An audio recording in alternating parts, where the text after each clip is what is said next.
उसके लिए जो है उनका शुक्रिया अदा करने, धन्यवाद ज्ञापित करने के लिए प्रेस कॉन्फ्रेंस बुलाई है। और आगामी जो टाइम आ रहा है भविष्य में न्याय मंच क्या करने जा रहा है उसका जो है आप लोगों के माध्यम से जो है पूरे समाज को जो है जानकारी देने के लिए ये आज प्रेस कॉन्फ्रेंस का आयोजन किया गया, जिसमें झुंझुनू के 30 बिरादरियों को मुस्लिम न्याय मंच ने शुक्रिया अदा किया है।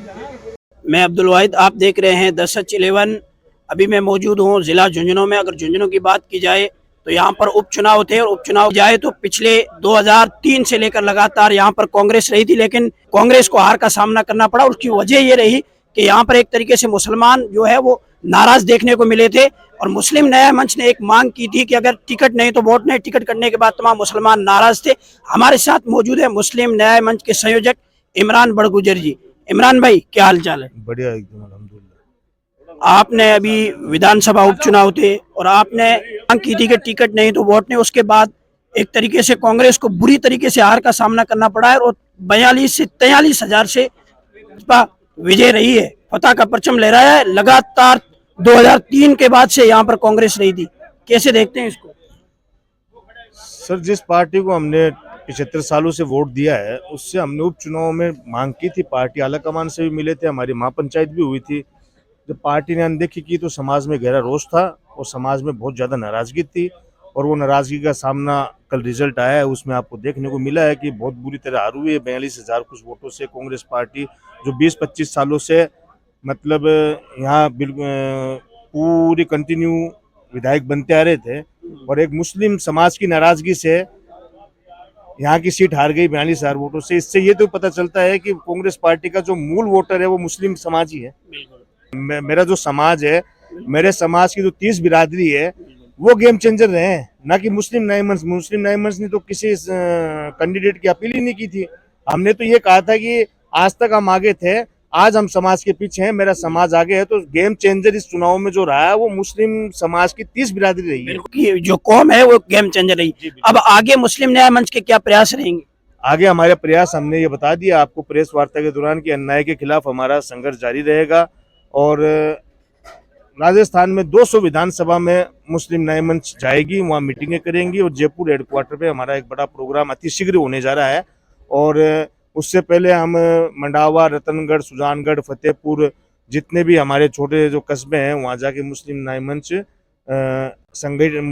मुसलमानों को संगठित करेगी और संघर्ष करेगी। हमारा ये एक नारा है, जोर जुल्म की टक्कर में संघर्ष हमारा नारा है। शिक्षा को लेकर आप अपनी कौम में क्या कमियां देखते हैं?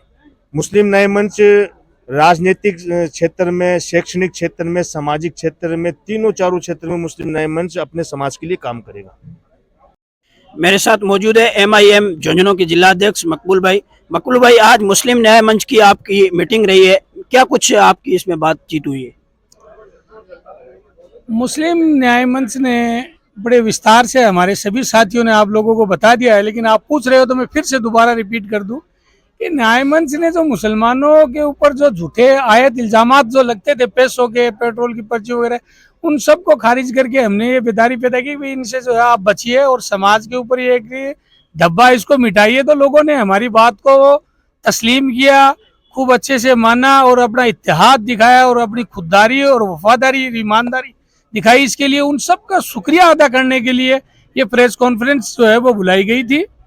और आगे भी जो है राजनीतिक जो है और सियासी और तालीमी बेदारी के लिए जो है न्याय मंच काम करेगा। उसका आगे मुस्तकबिल का जो प्लान है उसके ऊपर ये प्रेस कॉन्फ्रेंस बुलाई गई थी। बिल्कुल मकबूल भाई, आपकी कौम पर एक तरीके से लोगों के ये आरोप थे कि पिछले कई चुनाव में कि ये कांग्रेस को ही वोट देंगे, लेकिन इस बार मुस्लिम न्याय मंच की जो मीटिंगें हुई है कि टिकट नहीं तो वोट नहीं, उसके बाद एक तरीके से आपकी तमाम कौम के लोगों ने एक तरफा कांग्रेस के खिलाफ वोट डाले, और ये आला कमान तक मैसेज दे दिया कि आप हमें टिकट नहीं देंगे। तो ये आप देख सकते हैं क्या अंजाम हुआ है।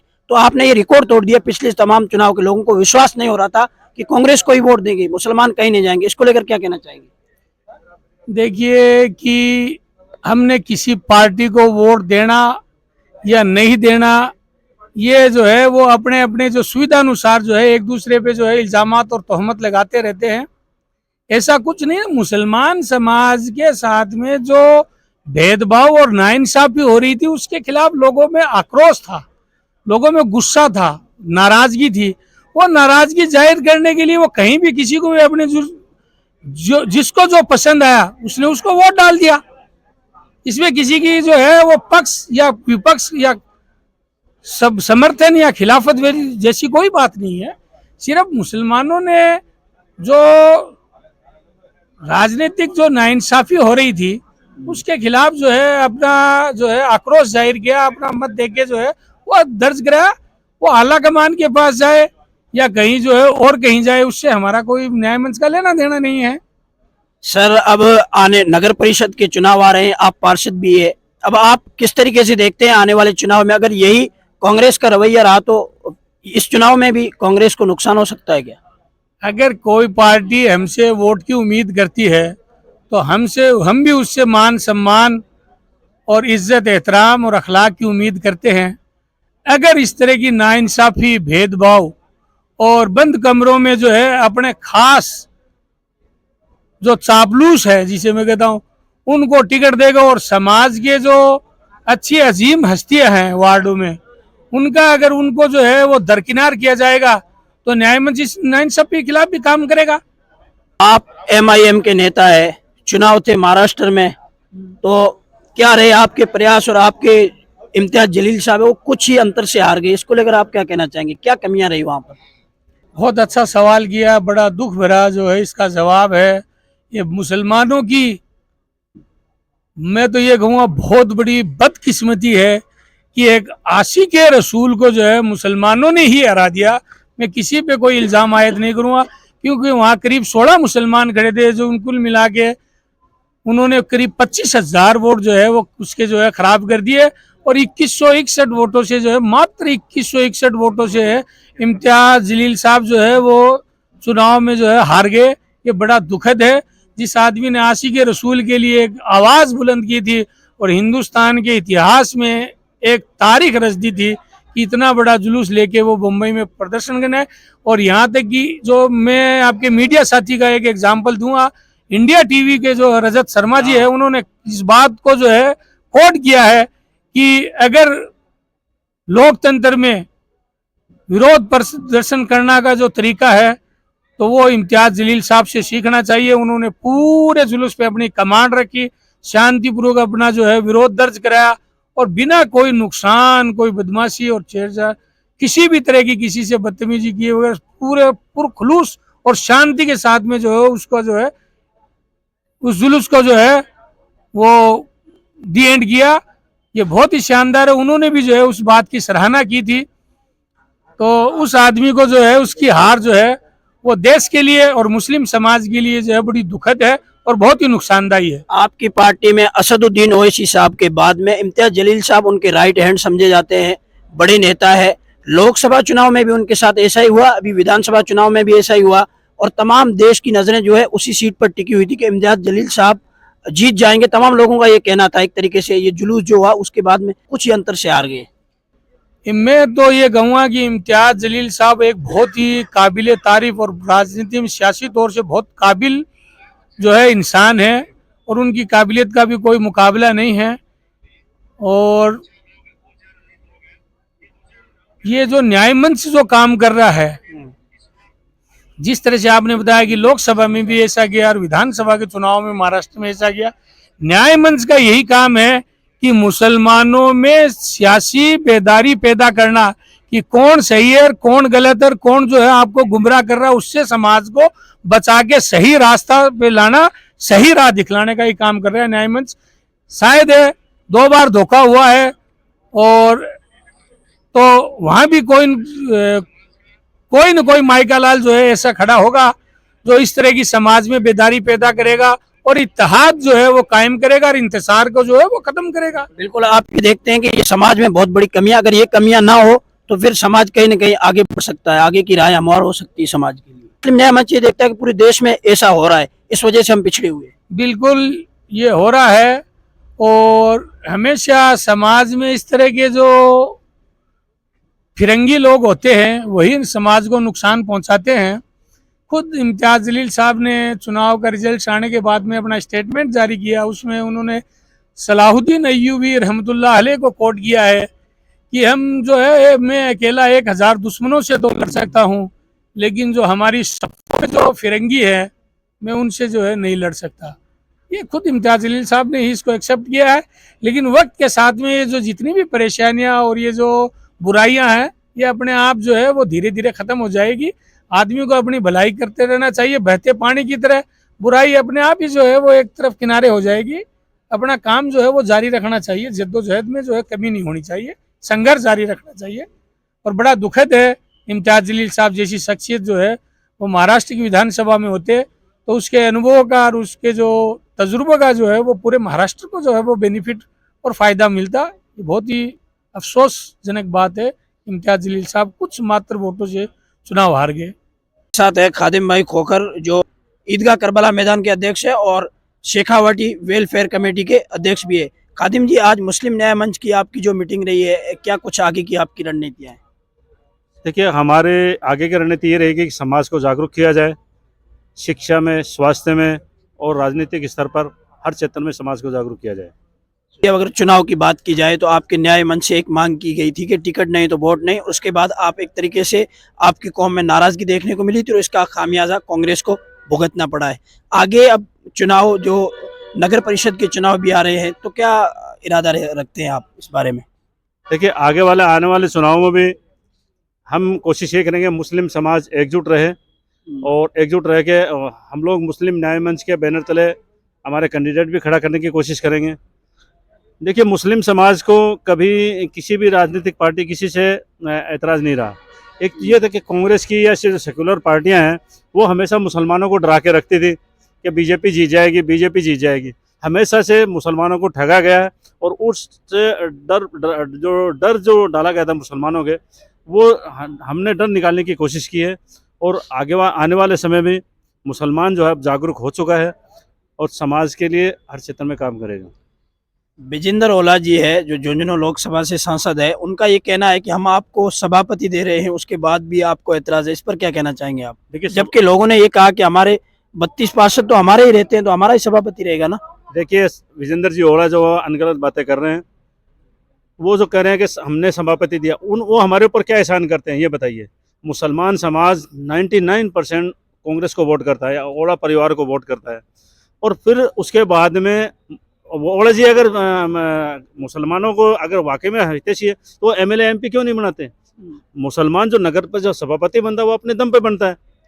क्या उसमें विजेंद्र जी का क्या रोल है? आप ये बताइए कि जब पिछला जो चुनाव था, जब सुदेश सहलावत जी सभापति बने थे, उस टाइम कांग्रेस के पास 20 थे और 20 ही बीजेपी के पास थे। तो आप ये तीन पार्षद जब लेके आने थे तो विजेंद्र ने साफ ना कर दिया कि नहीं, आप अपने स्तर पर लेके आओ, तब आप बन जाओ सभापति। तो विजेंद्र जी कौन सा एहसान करते हैं? तो हमारे एक तरफ पार्षद जीत के आते तो फिर सभापति मुस्लिम बनता है, उसमें विजेंद्र जी का कोई रोल नहीं है। आपको क्या लगता है, अभी उपचुनाव में जो पार्षद थे वो भी आपके साथ में थे? देखिए, पार्षद कुछ पार्षद ऐसे हैं जो विजेंद्र ओला को भ्रमित पहले भी करते थे, अभी भी भ्रमित किया कि ये 2-4 हज़ार लोग हैं, हमेशा ये खिलाफ जाते हैं। तो जो पार्षद तो सिर्फ अपने स्वार्थ के लिए वो करते, सिर्फ टिकट का उनको लालच है, बाकी उनका भी कोई काम नहीं होता। कभी विजेंद्र जी उनका काम नहीं करते, सिर्फ टिकट के लिए। आज प्रेस कॉन्फ्रेंस का आयोजन किया गया, जिसमें झुंझुनू के 30 बिरादरियों को मुस्लिम न्याय मंच ने शुक्रिया अदा किया है कि उन्होंने अपनी बात की अड़िग लेके और जो लोकतंत्र के महापर्व का जो रिजल्ट दिया है उसके लिए सब है ना, इसके मतलब बहुत बहुत शुक्रिया।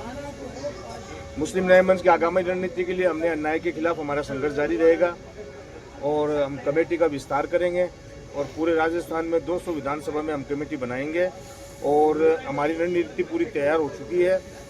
आने वाले समय में जयपुर हेडक्वार्टर पे एक बहुत बड़ा सम्मेलन होगा, जिसमें राजस्थान के 200 विधानसभा क्षेत्र के मुस्लिम बाहुल्य क्षेत्र के लोग शामिल होंगे और अभी आगे आने वाले नगर परिषद इलेक्शन में और राज पंचायती चुनावों में मुस्लिम न्याय मंच की अहम भूमिका रहेगी और मुस्लिम न्याय मंच अपने खुद के कैंडिडेट उतारेगा।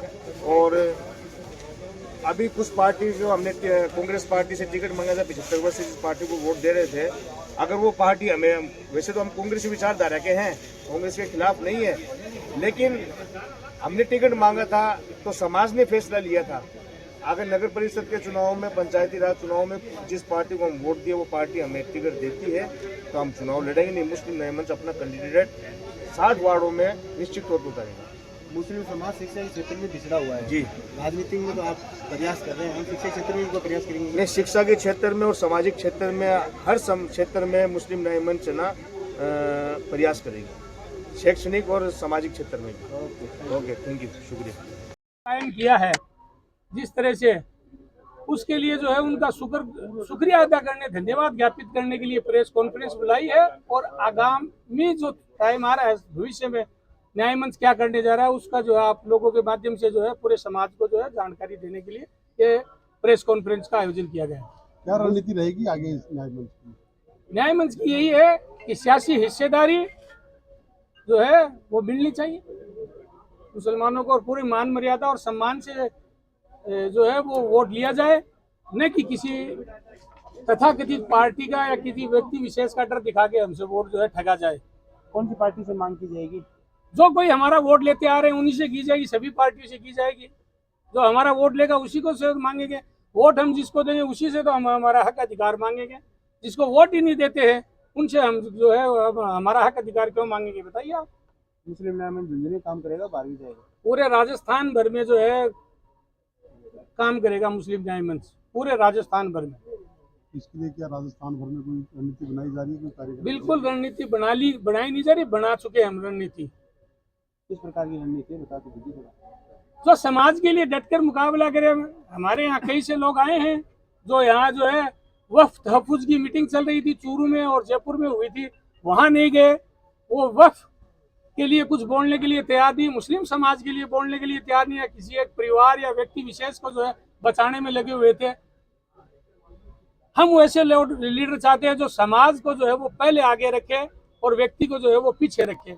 उनके साथ जो है उनका मदद करेंगे, उनका साथ देंगे, और जो ऐसे लोग हैं उनका बाइकाट करेंगे तो समाज के साथ नहीं है, समाज भी उनके साथ नहीं रहेगा भविष्य में। आगामी दिनों में नगर पालिका, नगर परिषद और उनके चुनाव आ रहे हैं, क्या मुस्लिम न्याय मंच की क्या भूमिका रहेगी इसमें? बहुत शानदार रहेगी, जो विधानसभा चुनाव में रही है उससे भी बेहतर रहेगी, क्योंकि वो जो है वो हमारी रेंज में बहुत अच्छे से रहेगा। शहर ये तो जो है लंबा एरिया था, लेकिन वो हमारे जो है बिल्कुल जो है हमारी जद में रहेगा, हमारी रेंज में रहेगा, बहुत शानदार, और इससे भी बेहतर भूमिका निभाएगा। बाइकआउट करोगा, समर्थन दोगे और आपको नहीं, वो आदमी का देख के तय करेंगे कि वो कैसा इंसान है। हम जो अच्छा और मुखलिस और जो ईमानदार इंसान होगा उसकी मदद करेंगे। मतलब मुस्लिम न्याय मंच की तरफ से कोई कैंडिडेट को ना होगा? मुस्लिम न्याय मंच तो तय करेगा, ये हमारे सदर साहब जो है ये बताएंगे। अगर न्याय मंच का कैंडिडेट आएगा तो पहले न्याय मंच का कैंडिडेट का समर्थन करेंगे। ठीक है।